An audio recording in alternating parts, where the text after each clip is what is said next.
Blue Archive has a multitude of great PVs, from being made to highlight upcoming events, small snippets of a soon-to-release chapter, or specifically made for an anniversary celebration. Now, we know that the Blue Archive servers have been mainly divided into three, which are Global, JP, and China, right?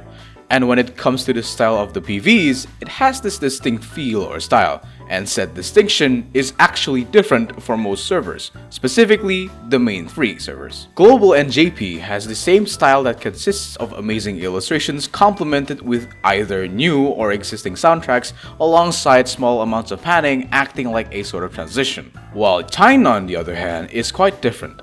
Instead of just using static illustrations, they opted for animation.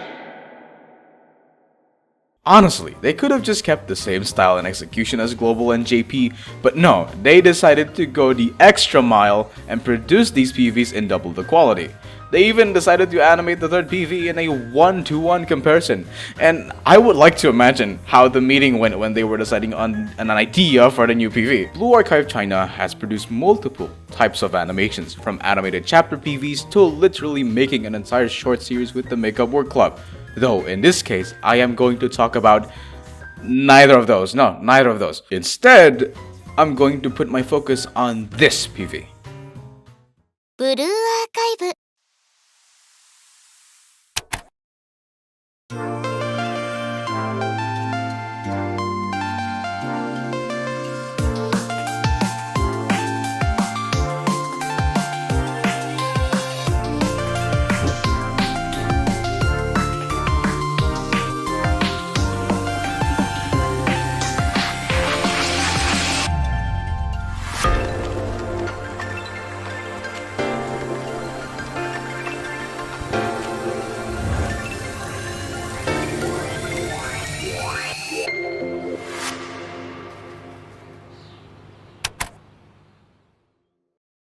Now, despite being short and overshadowed by either the former or even the newer ones, it is still pretty great. Compared to the other ones, this one stood out to me the most for the sole reason it being unique. And with that, I really want to shed light on this small piece of a promotional video to give a little bit more attention that it deserves. One thing before I start yapping like a crazy person though, is to keep in mind that this is mostly what I just think, like my opinion. You can just disagree that this PV is not great for what it's worth, and that's completely fine. After all, people are entitled to their own opinions, right? Right, Twitter? Alright, with that out of the way, let me begin with something a bit more general.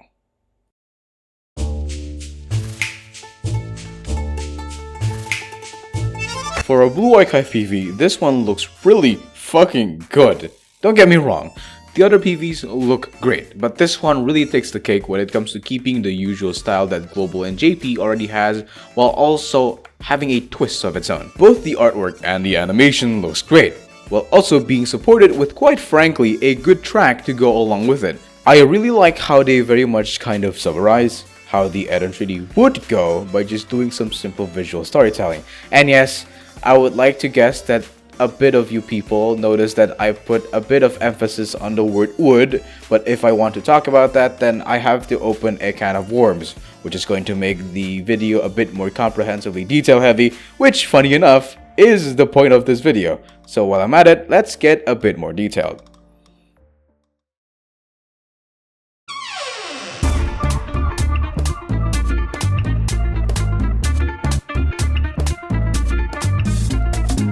This intro might look pretty insignificant. I mean, hey, it's just a flower with a bunch of bullet holes surrounding it.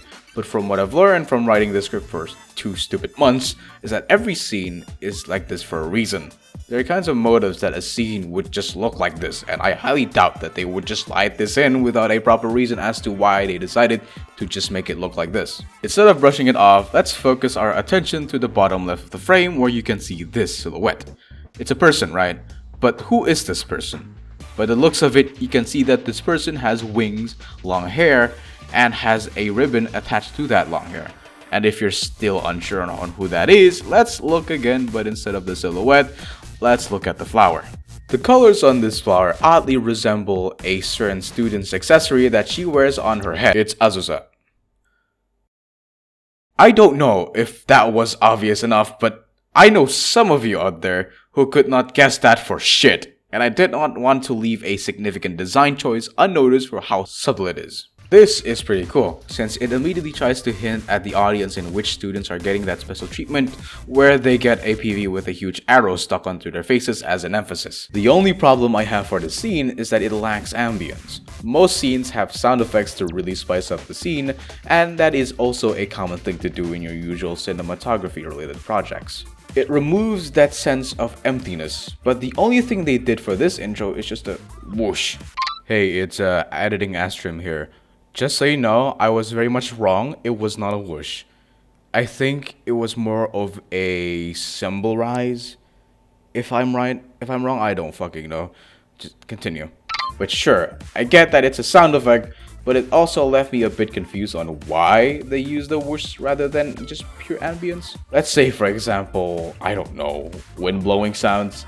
I think that fits the scene way better rather than just the initial sound, but other than that, it does set a certain tone for the scene, where things are calm and nothing has happened yet, which is a good way to transition to this.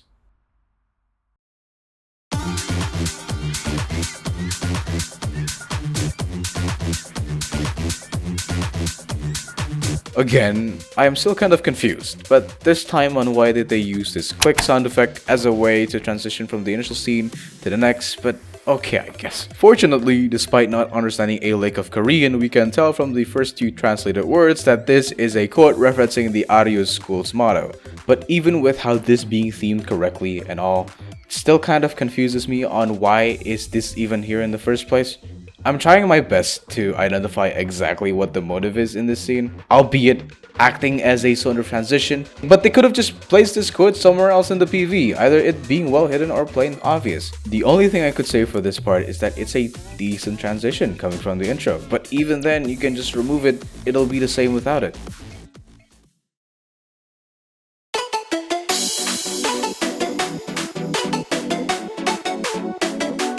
It transitions to multiple scenes of the Makeup Work Club doing different kinds of activities, from the usual hangouts to chasing after the Gourmet Research Society because they stole a comically large and expensive fish. It is a fish. It's a fish, okay? This part of the PV is where things starts to build up alongside with music that has a nice synth melody with somewhat of a wah synth, as the rhythm in the background combined with a drum beat that's reminiscent of breakcore or genres alike.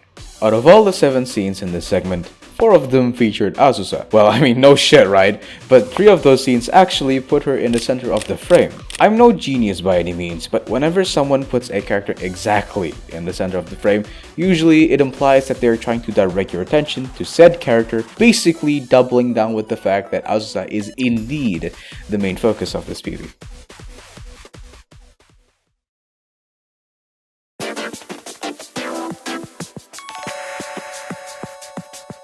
Hey, it's the scene again, but this time from another angle and a bit further away above. It shows that the flower was taken away by a bird or some kind. Maybe it's a crow, I don't know. And the moment when the bird swooped in and took the flower, the camera switched to this monochrome filter to fully support this conflict foreshadow that the bird already instated. Just like the intro, this one also has silhouettes, and instead of the initial one, there are now 4 silhouettes. By the looks of it, it's just the Makeup Work Club, and those 2 also disappear when the bird swooped in.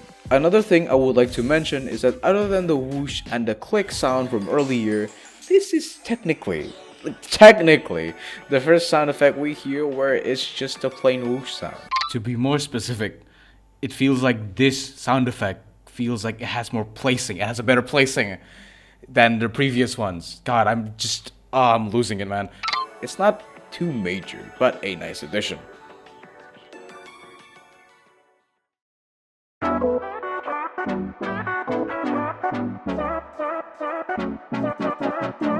The scene begins with a wide shot on a low angle to showcase the surrounding environment of the scene, while simultaneously framing both Azusa and Saori with a good amount of significance, so most of the attention is mostly directed to these two, while also dividing said attention from both of the characters with the environment. When the camera does a close-up to Saori's face, we can see that her mask starts to move as if she's speaking, and yes, I know, that's pretty fucking obvious, but the thought of making this part of the face move to further indicate that Saori is indeed talking to Azusa in this scene and not just giving her an ominous death stare is great. Since if they decided to just let it be static, then the whole extreme close-up shot that they used might as well be ambiguous, because can you really tell apart if Saori is speaking or not? But I digress.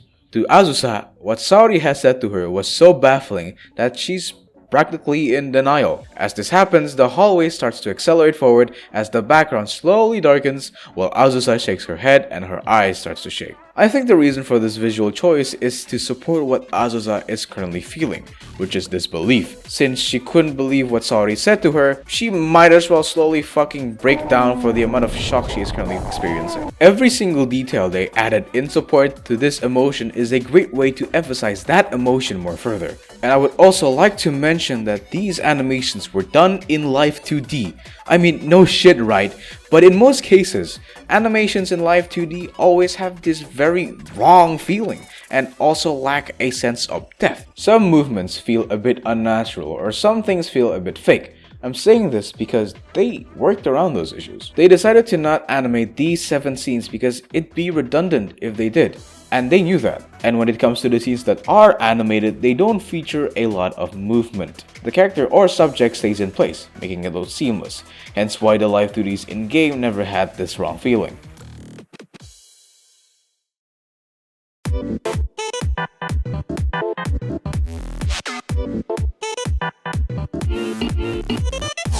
The mood changes quite drastically, where the melody sounds a lot more like it is played on a piano rather than a synth, but those echoey synths are still present. Unlike the previous scenes, this one immediately starts with an extreme long shot with the sole purpose of letting the audience get a good understanding on the location of where the scene took place, while simultaneously setting a dramatic tone to convey an emotion for the scene. This scene includes a handful of details that I won't really get into, but the ones I'd like to mention is that there are 6 broken glass shards that are displaying past activities that Azusa experienced while she is in the makeup work club. After this, they decided to zoom into Azusa a bit more, changing from the previous extreme long shot to just a long shot, and it's done so they can return back to making Azusa as the main object of the scene, which, funny enough, served as a smooth transition. This transition wouldn't be as smooth if the camera wasn't zoomed in, since the debris would either look awkward or was small enough that it didn't fill up the entire screen. Following this transition is the same flower in the same exact spot, but instead it either blooming or should have just not there, it's destroyed. After the music does a dramatic tone change, they decided to ramp it up again, creating another buildup. The subtle increasing tension will try to make the audience feel like something big is about to happen, something major, but alas,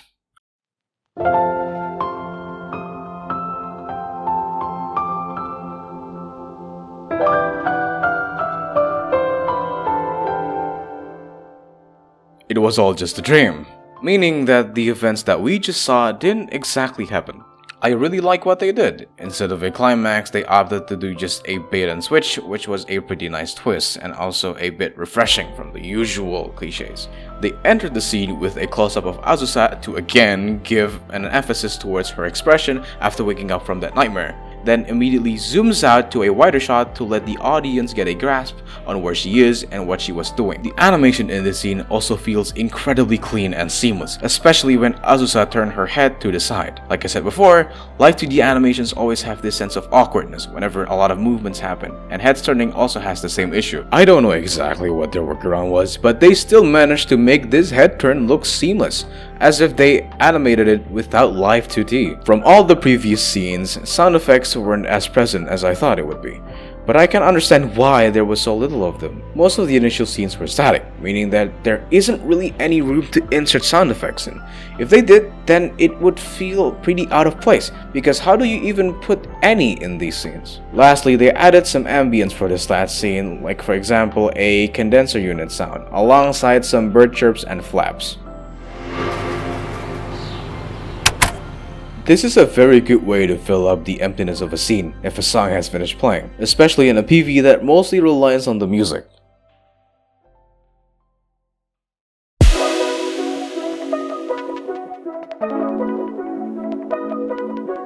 I'd just like to mention that all of that was in a blue Wi-Fi PV. Sure, you might consider that this PV is just another excellent craft from the design team and I don't have to exaggerate on how good it is. But for some reason, it just genuinely broke my, low set expectations. Most blue Wi-Fi PVs don't have this kind of quality. Especially the global ones, because they're still good, but they don't go this far in quality. Like for example, the Shunny PV. It's great, it looks amazing, the quality is amazing, the sound design isn't so bad either. But since it's animated in live 2D, you get these moments where it feels awkward to look at. And with that, I feel like the Shunny PV is just not it, compared to the Azusa PV, where it feels like everything just lines up, everything feels well placed, and honestly, I just really like how they did this one. Every single PV has its own pros and cons. You can have an opinion that you like the Shunny PV more than the Azusa PV, and that's pretty much okay. Just like in the beginning of the video, it's subjective. The video is subjective. I'm talking about what I like about this PV and why I think it's, unique compared to the rest. And this is not to say that the other PVs are nothing compared to this in quality. All of them are all amazing on their own respective ways. It's just that this particular one takes the cake on how different it is and how, unique it is to me. And that's why I think this PV is a bit more unique compared to the others.